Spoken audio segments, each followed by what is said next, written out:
Workers around the turn of the century could do their tasks more quickly thanks to the usage of machinery. A shortened work week resulted as a result. Americans had more leisure time as a result.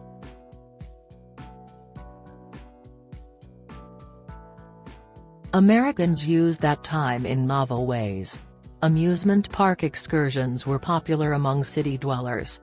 Customers rode the roller coaster in Coney Island in New York.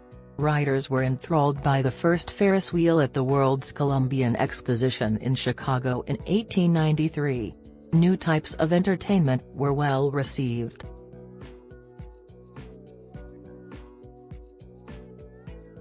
Bicycling was another pastime that gained popularity at the beginning of the century. Susan B. Anthony, a suffragist, observed that cycling gave women freedom and independence. Both men and women enjoyed cycling. Tennis is another popular sport in America.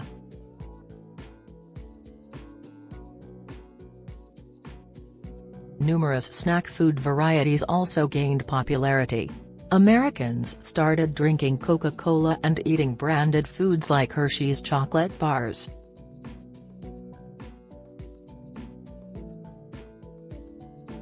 Professional sports piqued the curiosity of some Americans. In hotel lobbies and barbershops, they watched boxing contests. Baseball gained traction. The American League and National League were both founded in 1900. Baseball players of African American descent were not permitted in either league. The Negro National League and the Negro American League were created by them.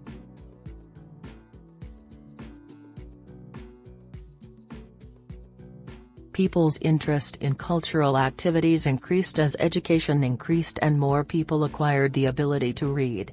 Every major city had at least one art gallery by the year 1900. Realism was a style of painting utilized by American artists like Philadelphia's Thomas Eakins to depict life as it actually was. He was a founder of the Ashcan School, which portrayed urban life and working-class people in an unfussy, grim way. Libraries were found in several cities.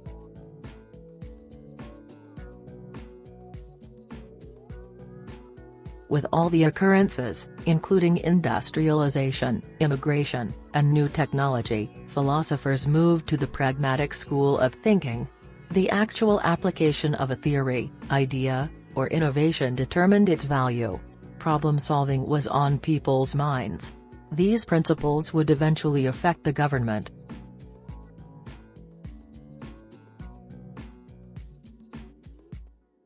The American people had a variety of leisure activities at their disposal. Vaudeville was a wholly American phenomenon that catered to all tastes. It featured slapstick comedy, song, dancing, and juggling. The circus, which made yearly city appearances, was likewise well liked. The Greatest Show on Earth, as P.T. Barnum and Anthony Bailey billed their circus as advertised. The use of motion pictures spread. They could be broadcast up to 16 times every day, which allowed them to make enormous sums of money. Ragtime, a brand new genre of music, also gained popularity.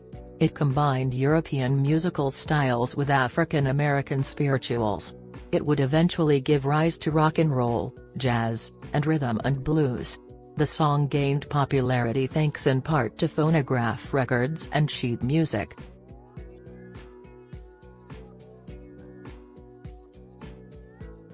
As more people read books, light fiction dime novels became more common. These tales featured Western-themed adventure stories and heroes.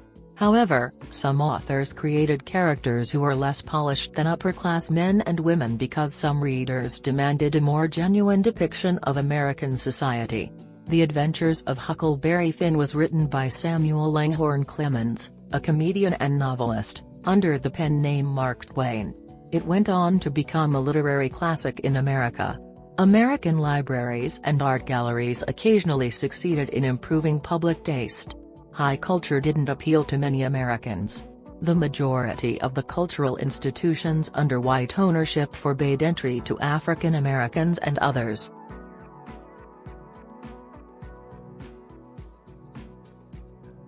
Americans were also amused by newspapers. Many newspapers employed spectacular headlines to draw in more readers.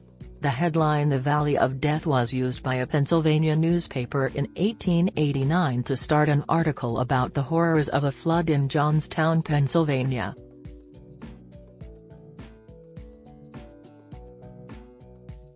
Other methods were employed by other publications.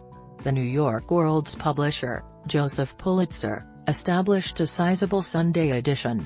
It featured women's news, sports coverage, and comics. For the purpose of defeating William Randolph Hearst, Pulitzer's chief rival, he sensationalized the news. The San Francisco Examiner and the New York Morning Journal belonged to Hearst. Hearst published inflated articles in an effort to surpass Pulitzer. Both publishers sold more than 1 million books every day by 1898.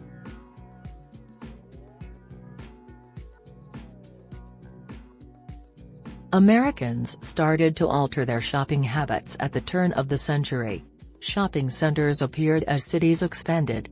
These constructions enabled the presence of several types of stores in one location. Localities with convenient access to public transportation saw the growth of retail shopping districts.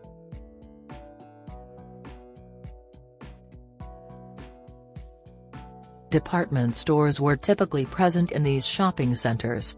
America's first department store was Marshall Field of Chicago. Field's store had specialty sections and a clearance area.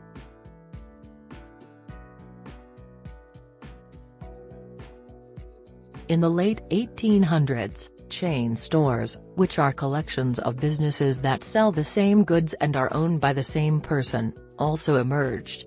F.W. Woolworth sold goods for extremely low costs because he anticipated that customers would buy them on a whim because they were so affordable.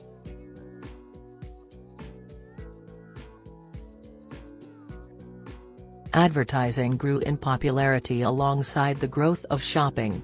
Companies flooded newspapers and magazines with advertisements for their goods. Additionally, advertisers posted their goods on billboards, homes, and barns.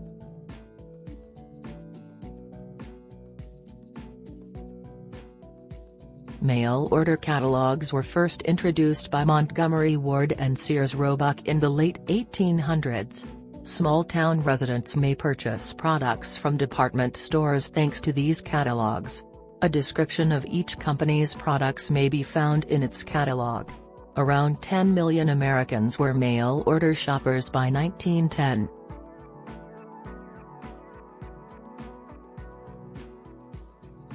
The United States Postal Service started a Rural Free Delivery (RFD) program to encourage mail-order sales. Every home received packages as a result of this.